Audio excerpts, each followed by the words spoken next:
finally moving out of the demolition phase into the building phase on this project, which is exciting for me.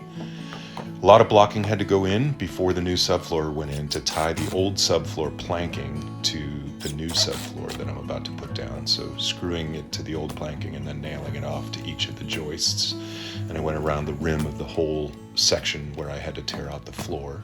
And then we can install the new subfloor. So adhesive goes down, and then the 3/4 inch Advantech sheathing that's specifically designed. It's tongue and groove, specifically designed for subfloors. You glue it and screw it, and the screw pattern is printed right on the material itself, which makes it kind of foolproof. The one final problem here with the subfloor is that that material is not the same thickness as the planking subfloor that I removed. So I added a layer of Luan, which is just the right thickness to match the old subfloor. So everything should be level, and it was time to start building walls again, which was so exciting. So I'm marking the layout on the bottom plate and top plate, and stacking the 2 plates and measuring to the ceiling to get the stud length for either end.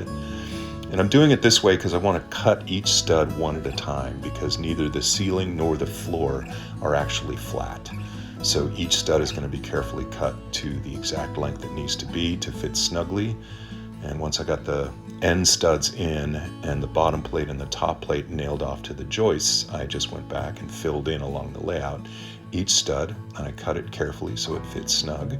And then I used a construction screw in the top and the bottom to locate it exactly where it needed to go on layout, and then nailed it off with the nail gun. And that seemed to work really well to hold the studs in place until I could get them nailed off.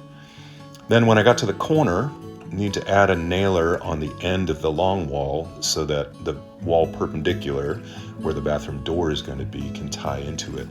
And there's some fun tricks that I've learned along the way, like when the nailer piece doesn't line up with the corner of your wall, you can actually go in and hold the pieces flush by screwing a screw in and jacking that out with the hammer, and then nailing it off and pulling the screw out.